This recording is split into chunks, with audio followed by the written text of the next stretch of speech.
So I guess you guys have been waiting patiently for a long time. Let me call on stage Sundar Pichai.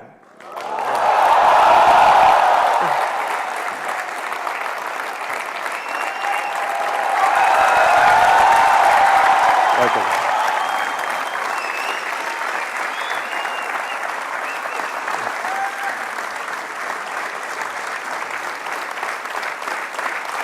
Thank you.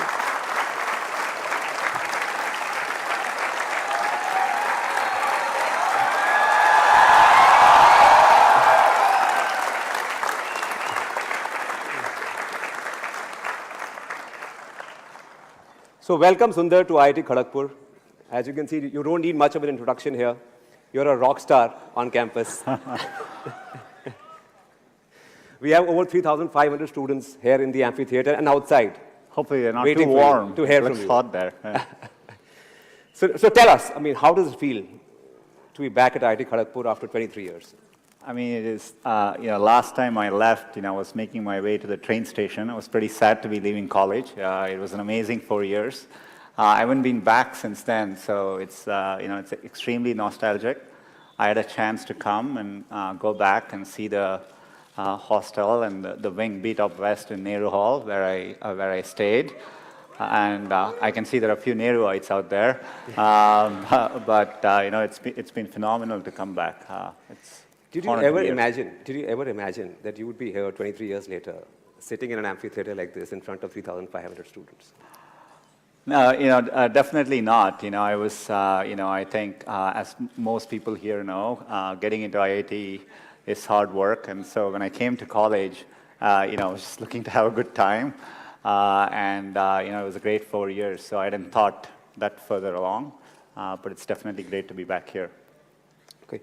Well, we have a few pictures of yours from the time you were at Kharagpur. Can we play those pictures? Yeah.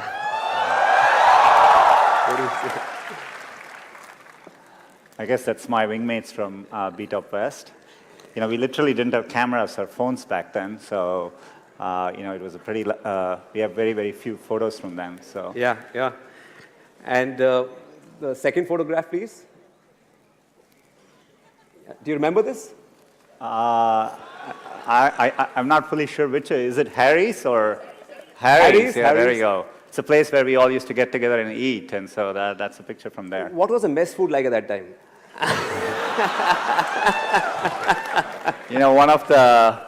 One of the favorite questions, when the mess staff was great, but when I used to join, people would ask us to guess whether it was sambar or dal. Is that still the case? So that was quite an experience, and but they were great folks, and I'm glad they fed us for 4 years. Yeah. Can we have the third picture, please? So can you identify Sundar Pichai in this picture? Yeah. This is at this amphitheater. Yeah, I was sitting here. That was probably 25 years ago. Yeah. You wanted to ask a question. I don't know what was happening at the time, so I think we were just having Do you fun. remember the event? No, I don't. We're probably here for some performance, yeah. Yeah. So, you come across as this really humble, down-to-earth, nice guy. I'm sure you were a good student at Kharagpur. But I'm sure there was another side to you as well. Right? There is to every IITian. Did you ever bunk classes at IIT? The morning classes? Of course, I think it's the rite of passage of going through college. I had, I have to say I worked hard, but we did have our share of fun as well. Did you get ragged? It was pretty mellow. I definitely remember, when I started, hopefully it has gotten better by now. But we had a few things. I don't know whether you still have. At the time we used to have something called a CG change. I don't know whether you guys still do. It stands for center of gravity change. So you as a freshman, you lock your room and you go out and you come back. And the room doors aren't open, but everything inside your room has been rearranged. Wow. And they do it by putting sticks in and all your clothes. They've rearranged even the furniture. So it's quite a shock when you open your room door and you walk back in to see your entire room has been rearranged. So we That had must have been crazy. I mean, as a freshman. Yeah, it was quite an experience. I don't think that was as bad as maybe a couple of weeks into being here. I came from South. I came from Chennai. I had learned Hindi in school, but I never spoke it much. Just listening to how people were speaking, I just thought you address people this way. So one day there was someone in the mess, and I had to call him. I called him Abe Saleh. That's how in my first couple of weeks I thought you call people that way. It was quite and next thing I know the folks in the mess were quite upset, and I think they temporarily closed down the mess. Oh wow! So I wasn't very popular for that day. So you were responsible for the mess shutting down at IIT? Just for a moment, yeah, just for a moment. You met Anjali at IIT Kharagpur? Yeah, Anjali is my wife. She was my classmate. She lived in. Do you still have? I hope you still have SN Hall. And it was the only girls' hostel then, and I hope there are a few more now. And it wasn't always easy to, if you had to go get someone at the girls' hostel, you had to walk in the front and request someone there to go call them. And so they would go in and loudly say, Anjali, Sundar is here for you. So it wasn't exactly a pleasant experience, but Does it still work like that, or you guys use technology? I guess it's moved on by now. Yeah. So, when we were on campus, there was no Google, and there was no internet. Mm-hmm. So how have things changed? You've come here after a long time. Do you see a difference between then and now?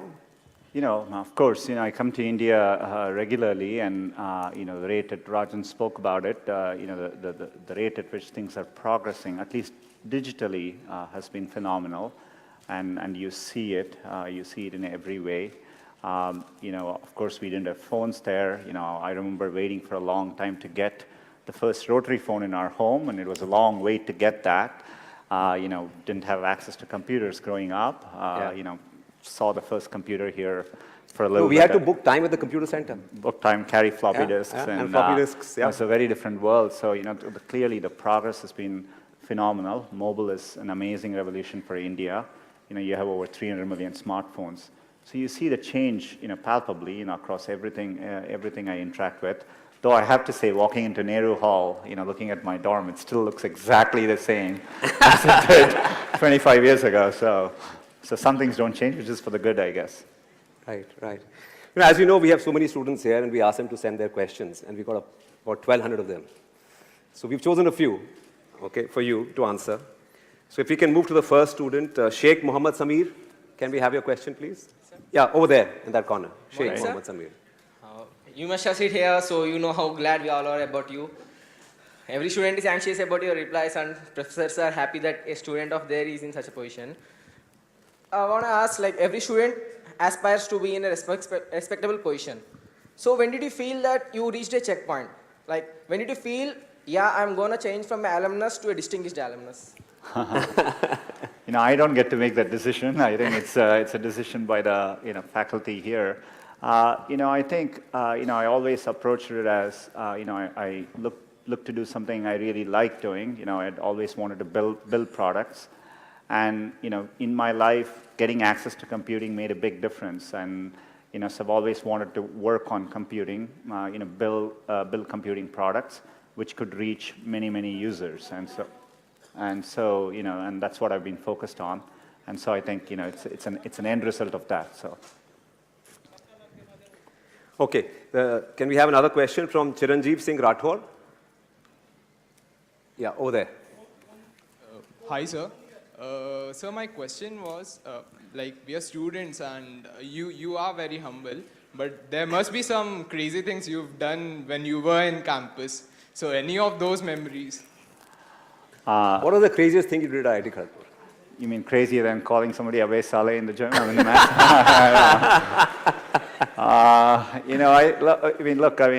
I think I had my share of all the experiences which all of you go through. Staying late in the nights and missing classes in the morning. But overall, we had a very, very good group of folks. Living in a campus like this, you come away from home far away for the first time. And my best memories are with my wingmates. You develop close friendships, and visiting this trip in Bangalore, I got to see a few of my old Kharagpur classmates. So good memories.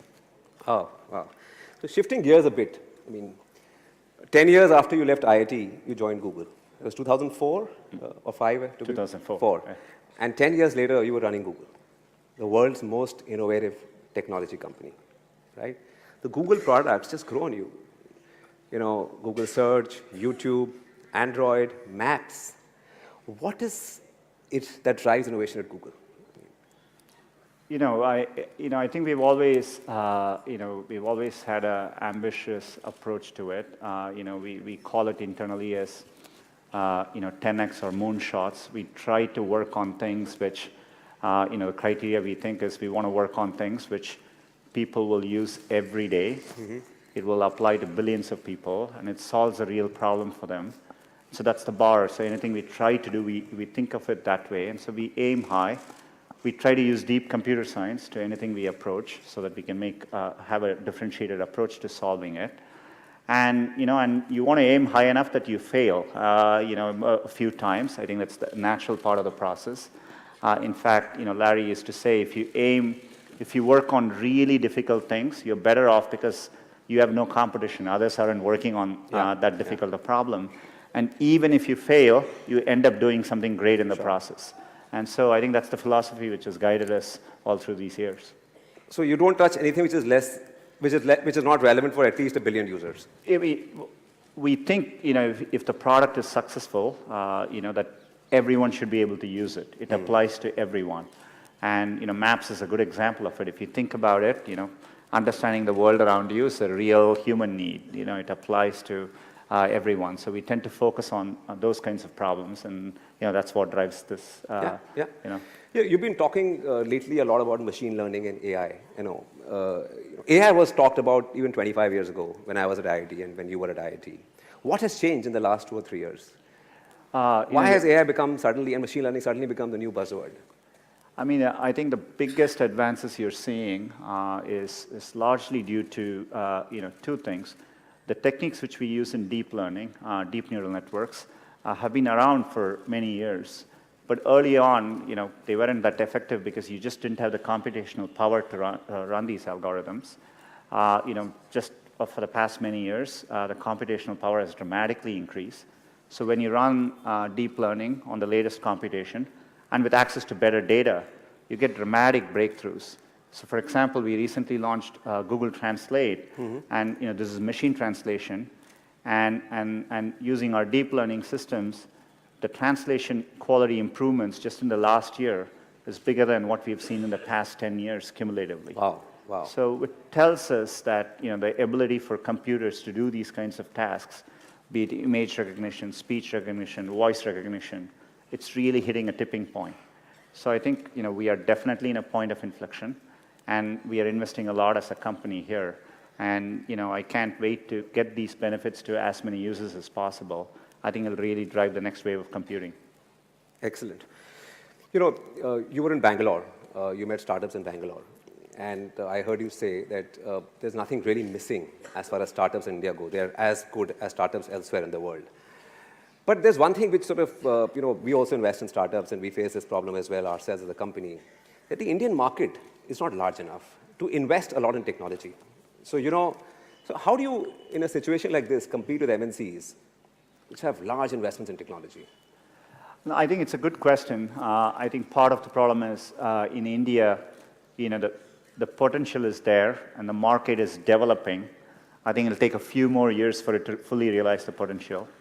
For all its potential, we get excited about smartphones, but we are talking a number of 300 million in a country of 1.3 billion people. Yeah.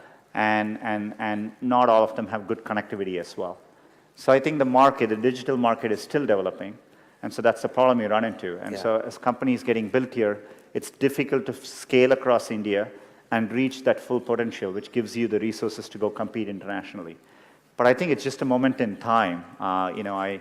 Hopefully Indian companies are more thoughtful about, when they build stuff, also targeting similar areas like Vietnam and Indonesia and Thailand. I think those markets are developed, and and the same products would work in those markets as well. So I think they need to set their sights a bit bigger. But it's a good question. But I think the trend lines are strongly in the favor. I think every year I can see the rate at which things are changing. So in about 3 to 4 years, I'm pretty convinced, at least in a 5 to 10 year time frame, that there will be big global, software companies coming out of India, and we will be very used to it. So when these guys graduate and when they want to build the next Google, they should build for the international market as well, and not just for the Indian market? Yeah, I mean, I would aim big, and I definitely think you can build from India, and we see that at Google, increasingly there are things which we think about building for the Indian market, but which we think will apply globally. Yeah. So we are here sitting at IIT Kharagpur, and technology, as we know, is disrupting everything. It's disrupting education as well, right? Elementary education, even higher education. Today, you can get access to the best courses offered by the best universities in the world online, right? Mm-hmm. You can get access to courses from Stanford, MIT, everywhere on your desktop, right? So in a situation, and there are 5,000 engineering colleges in India and many other institutions. So what is sitting where you are, what would you recommend to them? How should they be looking at education? How should they be thinking about education going forward? I think, it's one of the great things about India is this tremendous interest in education. People talk about it all the time. Most parents aspire for this for their children. And so I think it's a great foundation we have as a country. I think education needs to evolve and change just like with everything else.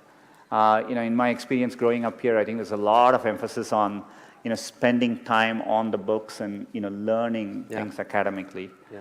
I think, working the real world, I would say, it is important to be well-rounded. It's important to, try different things, take some risks. I would encourage people to, follow their passions a little bit more. I think one of the, for all the great things about the Indian educational system, I think there's a lot of pressure to follow set lanes throughout your career. You're in high school, you're thinking about college. I get very surprised people come to IITs and immediately they are thinking about IIMs and so on. I think it's important to get real-world experience. And if you take the US, for example, at a place like Stanford, most students don't choose their majors till their final year. So people explore different things and find what they're really passionate about. So I think those are all good things to aspire to. I think I would like to see people value creativity, value experience of doing things, taking risks, and academics is important, but it is not as important as it's also made out to be. So you would want people and institutes to focus a lot more on experiential learning, project work, internships, stuff like that, to get real life experience. Yeah, I think that matters a lot. I think people should be encouraged to take risks a little bit more and try different things till they find what they like doing. And things have changed. It's okay to fail even in India now. Oh, I absolutely think. Look, it's remarkable to be at IIT. There are many, many great people who don't make it in, and you will see this later in life. People do well from all walks of life. I think it's important to remember, getting into an elite institution doesn't guarantee success. It matters a lot, but it doesn't guarantee success. And I think it's important to keep that perspective in life. And life is a long road, and so you want to take it at the right pace and enjoy what you're doing. I interviewed a guy recently for our company, and he was all of 26, 27 years old, and he had done a startup after graduating. And he was very excited and he wanted to do new things. So I asked him, what happened? Why did you give up on the startup? You've already done 1 or 2 things and you want to try a 3rd thing. He said, I saw these friends of mine who graduated with me. They're doing such exciting stuff overseas and in India that I went through a quarter-life crisis. And so I want to do new things. There's so much happening outside. There's so much opportunity today that there is no end to what you can do. Yeah, I think it's great. I think there are definitely a lot more options. It doesn't need to be even in engineering. I think it's important to remember There are many, many different ways, you can approach things. And what matters most is, loving what you're doing and trying to do well at it. So. Sure. So tell me, I'm sure there are lots of great technologists at Google, and you're a great technologist yourself. But what is Sundar Pichai like as a leader? I think... What is your leadership style? When you're trying to run something at the scale of Google, we have now over 60,000 people, and you rely on other strong leaders. I think a lot of what I do is, I have an outstanding leadership team. It's learning to let go and really empowering people, at all levels of the organization, and trusting them to doing the right thing. And as a leader, a lot of your job is to make those people successful. It's less about trying to be successful and more about making sure you have good people, and your work is to remove barriers, remove roadblocks for them, so that they can be successful in what they do. And so that's how I've always thought about it. And I've also valued teamwork quite a bit. And I think it's really important to build organizations where people actually want to work together. Yeah. Everything comes out of that. So setting up collaborative cultures is another big thing I try to focus on. So it's not about one person, it's about the team. That's right. Yeah. And if your team succeeds, you also succeed with them. Absolutely. Yeah. Great. So let's get some questions from the students. Arundhati Banerjee. Google is having an impact all over the world. And as you mentioned, you use principles of computer science in most of your products. So we would like to know what is the next big thing going to be in R&D at Google? I think it's a good question. It'd probably be, I can't quite tell it exactly, but I would say, I spoke about machine learning and AI. We are making a big bet on that. Advances in machine learning, I think, will make a big difference in many, many fields. We recently published a paper on, using machine learning to help diagnose diabetic retinopathy. It's a condition which causes blindness, but if you can detect it earlier, you can completely cure it. Otherwise, it causes blindness. It's the fastest growing cause of blindness in the world. Today you need advanced ophthalmologists to detect these conditions, but using machine learning, we can detect it pretty accurately so that a regular doctor can detect these conditions. I'm saying this is an early example of the kind of changes that will happen when you apply machine learning to all kinds of fields. Google alone won't do this, but to me, the thing I'm most excited about is bringing advances from machine learning and AI to as many people in as many fields as possible. Yeah. Can we take one more question from Nishchal Kuterekar? Hi, Sundar. Okay, here he is. Hey. Right. My question is, how much power you have as a CEO of Google? Can you change the Google Doodle to IIT KGP building for a day?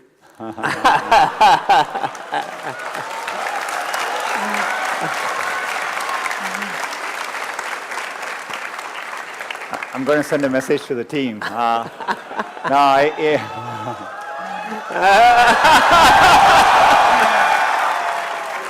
Before you get too excited, the good news is Google is set up in a way, I think even if I send that email, they wouldn't do it, and here's the reason why. I think we have, we build an organization with strong ideals and values on when we show doodles, for what occasions, and it's less about what I want to happen as much as, we have set of rules to go by. But KGP definitely deserves celebration, and look forward to doing it in the most thoughtful way possible. No, we are a client of Google. Can you put us on the homepage of Google? There you go. That's why we are thoughtful about these things. Great. So, okay. Can we go to Sankalp, please? Oh, Sankalp is here right behind us. Yeah. Hello, sir. Hello. What is the role of Google in the digitization of India?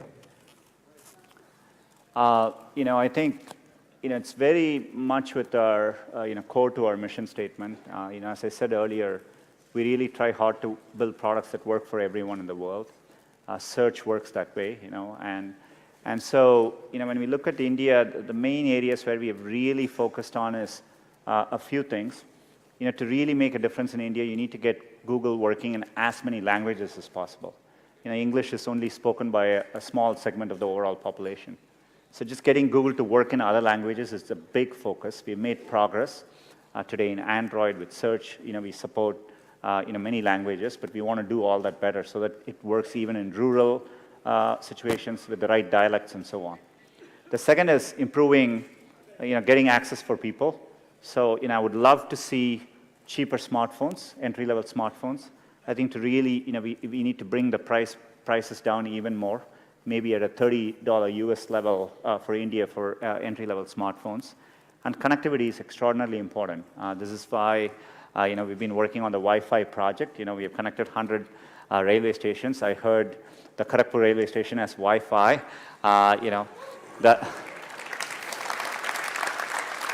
Though my memories of Kharagpur railway station, you asked about ragging, I was made to carry luggages for incoming seniors. It's a long platform. But we are focused on bringing connectivity too, and we do programs like Internet Sati, where we are training rural Indian women on using the internet. Still, there's a massive gender gap between women and men in terms of using the internet, especially in rural areas. So we are targeting a lot of these programs. Yesterday I talked a lot about bringing small, medium businesses, the local merchants online, which will make a big difference as well. So are you working very closely with the government also on the Startup India initiative? One of the exciting things I found about India is you can actually do very effective public-private partnerships. Yeah. That model doesn't always exist in every country we work with. But I think, we are big supporters of the Digital India program, and we've done very successful partnerships. The Railways project, this is in partnership between Google and RailTel, and that's why we've been able to bring Wi-Fi access to many, many places. And we're always looking to partner. If you look at Aadhaar and UPI and how we partner with the NPCI, and we are working on digitizing payments, and so we tend to form these public-private partnerships, and I think they work very well. Yeah, great. So, when do you think India will catch up with China on the digital front? Forget about everything else. I think the goal should be a bit different. I think I'm absolutely, with full certainty convinced that India will be a global player in the digital economy, and it'll be competitive with any country in the world. So I've always felt that, and I think you have all the foundations. When I've said this before, when I interact with startups in India, I find them world-class in terms of how they approach things, the entrepreneurs I run into, how they build products, and so I'm absolutely confident of it. I think there's a timing issue, but I think we are growing well as a country. I think we need to stay at it, continue doing all these things, and it will take a few more years, and we'll get there. Great. So, for a lot of the students here, you are their role model. They idolize you, right? A lot of them would give a lot to be in your shoes. So, I'm sure growing up, you had to work hard in school. You prepared for IIT, then you got into IIT. You spent 4 years here. You went overseas. A lot of people in IIT dream of going overseas for an education. So what are some of the tips that you would like to share with students out here? Oh. I think I kind of answered it earlier. I would really encourage people to, I think there's a lot of pressure in today's system. I get surprised people start preparing for IIT in their 8th grades, and that's a bit shocking to me. I hope as people are approaching things, they are really taking the time to doing things in a deeper way, understanding things deeper, learning by doing things. And I think it's important to remember it's a long road. Setbacks actually don't matter. I think a lot of times when I was younger, people would say, this person didn't get into this college or something, and that's the end of the road. I mean, life is so different from that. And so I think it's important to, keep your hopes, keep your dreams, and try to follow them. And I think most of how life plays out is up to you, not up to what happens outside of you. And I think it's important to keep that in mind and take the long-term view. So you can get a lot of C's at IIT and still make it big in life? You can get a lot of C grades at IIT and still make it big? I don't know what the grading system now is like, but I think you have to ask Professor PPC on that. But for what it's worth, I do think I've gotten a C at IIT. So. And it's okay if you're not in IIT also. You can still make it big. Absolutely. I think there are several successful people at Google who have come from all over the world, including in India, from other institutions as well. I think there are world-class institutions outside too. Definitely IITs are the premier. I mean, they are respected not just in India, but globally. But I think there are many paths to success for sure. Yeah, so, the done thing when we were sort of at IIT, and if you wanted to pursue a career in high tech, you went abroad. Because there weren't too many options in India. There weren't too many things you could do in India. Do you think that has changed? Oh, absolutely. I spend every year I travel to Bangalore and Delhi and I meet startups. There are many, many entrepreneurs who have just gone to schools in India and decided to start up companies right here, and they're doing very, very well. And even at Google, we are able to recruit some of the best and talented people straight into Google in India. And so I think things have definitely changed. Especially if you take a look at the next. For me, when I look at how much things have changed, things change a lot in a 20-year time frame, right? Yeah. When I left for the US, that was the first time I actually got on a plane, right? So going to the US was the first time I got on a plane. This week I met with the CEO of Indigo, and he was saying, roughly 100 million people fly in India every year, and you look at how the market has changed. Yeah. And so things changed remarkably in 20 years. So if you keep that perspective in mind, I think India is a great place to be looking ahead at the next 20 years. Yeah, I mean, for the first time, I'm seeing actually two-way flow in terms of traffic. There are people coming back, and there are people going overseas as well. Yeah. Great. I think we'll take a few questions now. Can we go to Abhigna Revuru? Yeah, on that side. Hello, Sundar. My question is, like Mr. Hitesh said, you are in a position many of us aspire to be in. So, say 10, 15 years ago, where did you think you would be here today? And 10 years from now, where do you see yourself in the future?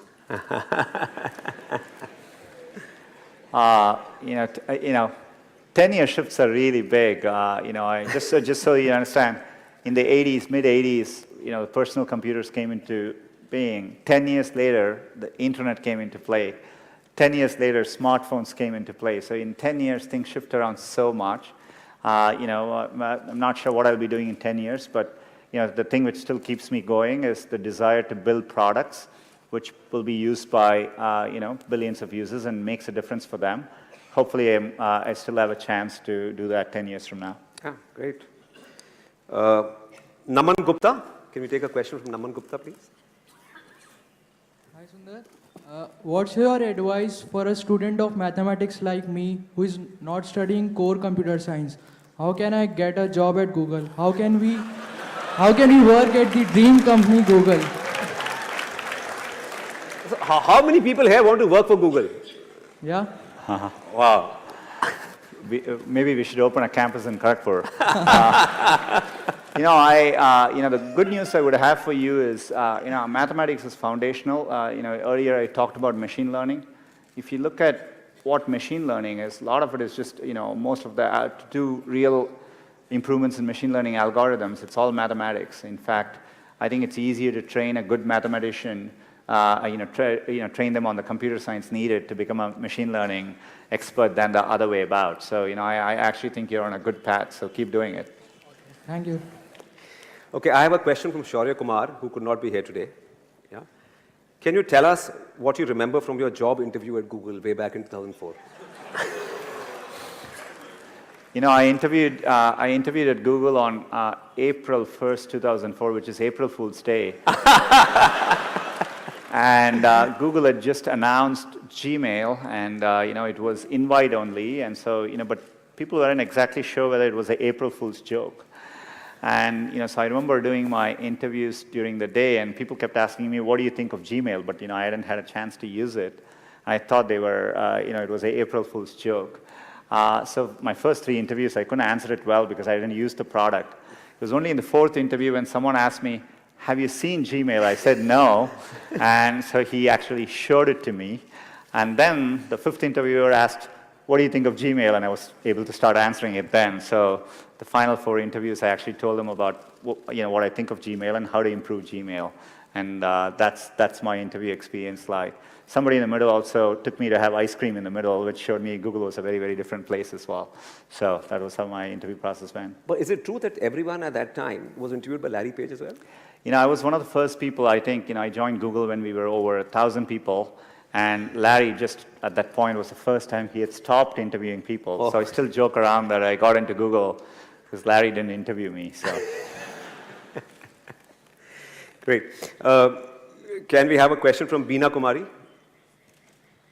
Hi Sundar, my Yeah. question for you is, having a major in metallurgical engineering, how did you end up or follow your passion for computer science?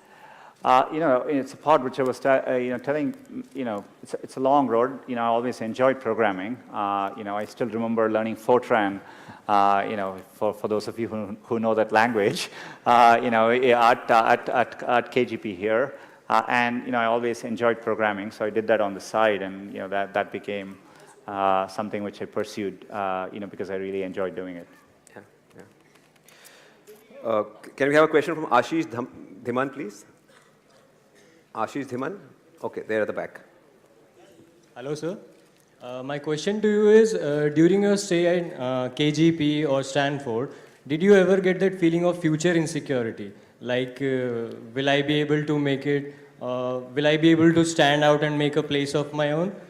Basically, will I get a job? What did you do to cope up then? Look, when you work with really good people, what you just described is it's a natural feeling to have.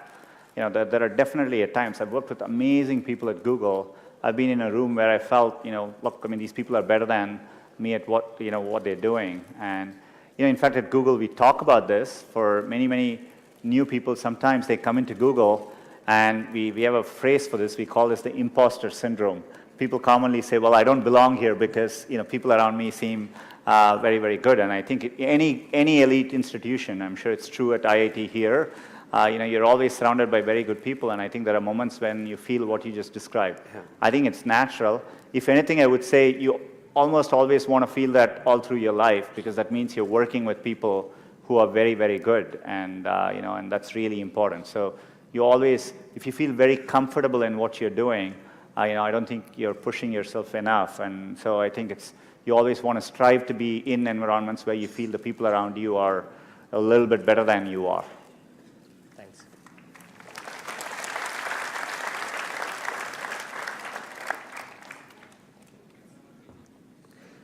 Is Somama Paul here? Yeah, okay. Hello, sir. Sir, my question was, being a first-year student, this question has always troubled me, that how can we make the most of the 4 or 5 years we spend in the campus, because there are so many activities and avenues we can actually engage ourselves in. Hopefully, I remember having a lot of free time, at least when I was at IIT. I guess things have changed. I wouldn't overthink it. The way I would answer these things is, I would do what feels something like you like spending time on, and I would use that as a yardstick and not feel the pressure to do what others are telling you to do, right? And so I think at least my solution, the way I dealt with these things, was try and feel what I really enjoy doing and pursue that. So hopefully that's the way to do it. The IITs are great at imparting technical skills to students. But when you go outside, you need some soft skills as well. So, and I remember during my time at IIT, we had to do a few courses in humanities as well to graduate. Yeah. But they were sort of looked down upon in some sense. This is not the hardcore macho stuff.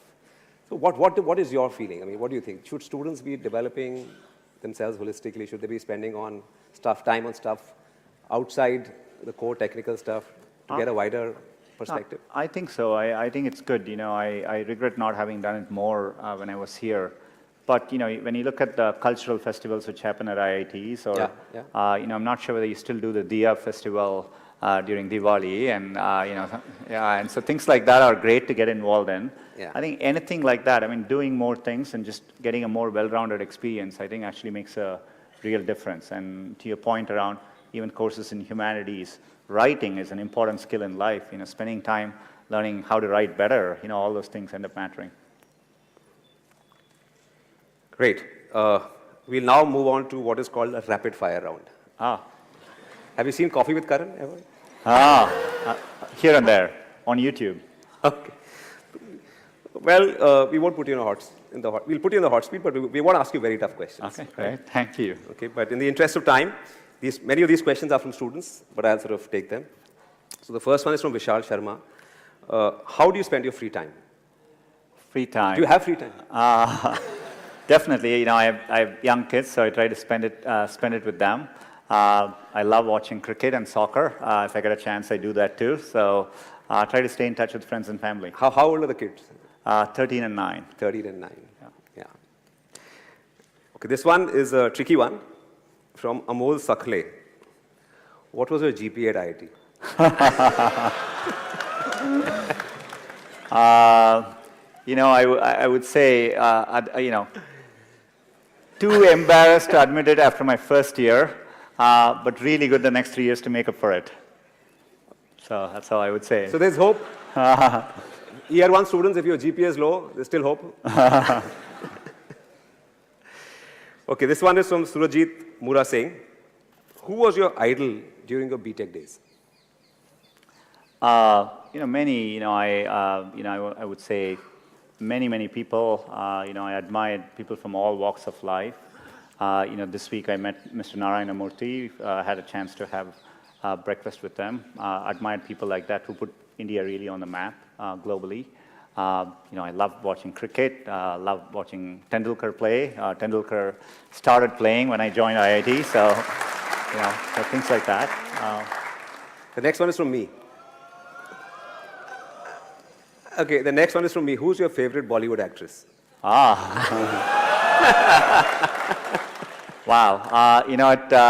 At Google, I had a chance to host and interview Deepika Padukone and Shah Rukh Khan. And so maybe Deepika Padukone. I used to enjoy watching Prakash Padukone play badminton as well, so combination of the two. And who was your favorite actress when you were growing up? Favorite actors? Actress growing up. There were many. I can choose. Do you have a poster in your room? I don't want to comment on posters and what happens in college dorm stays there, right? So. Great. Okay, this one is from Ankit Kumar. Who was your favorite professor at IIT Kharagpur? There were quite a few. I think, Professor Roy from my department, Professor Indranil Manna, who is now at IIT Kanpur. They were two of my favorite professors. So. Yeah, great. This one is from Gaurav Malik. Do you still get calls from your college friends? I do. Today it's much easier to stay in touch through many different ways, but, I definitely, as I said, a few of us met up in Bangalore, and so it was good to meet with a few friends from KGP in Bangalore. So I still. Do you have a group which you are on with all these friends of yours? Yeah. I mean, we follow them on Facebook, WhatsApp, everything, just like everyone else does. Okay, great. And this one is from Fahad Shaheen. How can I replace you at Google?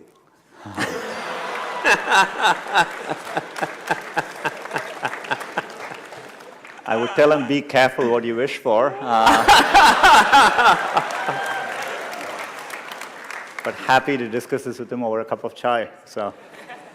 Right. And of course, you've been. I heard you say that Gavaskar was your favorite cricketer while you were growing up, and you used to listen to the commentary on radio. India versus West Indies. Yeah. Gavaskar used to score hundreds Yeah. In the Windies against those fast bowlers. And of course, you mentioned Tendulkar as well, right? But who's your favorite cricketer today? Do you follow cricket? I follow cricket, and I don't get as much time as I used to, but they keep making the game shorter and shorter. So it gets easier to follow. I definitely follow cricket. Like with everyone here, I think watching Kohli through the last year has been incredible. So, I didn't think somebody could have an average above 50 in all forms of the game, Test cricket, one days, and T20. So it's been phenomenal to see. And were you a cricketer yourself? Did you play while you were at... And not very good. You know, I couldn't even make it to the KGP team, so sorry.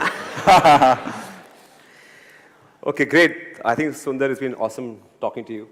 Thank you for taking the time out to be here with all these students. I'm sure they'll go back a lot more inspired. Right? One last request. Can we have a selfie with everyone? Oh, absolutely. Well, thank you so much for taking the time and waiting here, and it's been a great day. Thank you. Okay. Okay. Is it okay? All right. I'll just click a few.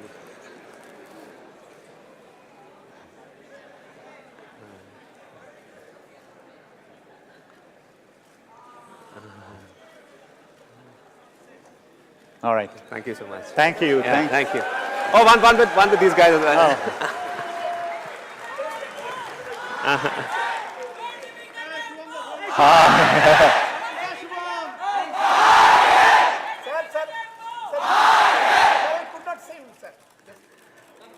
All right. Thank you, guys. Thank you so much.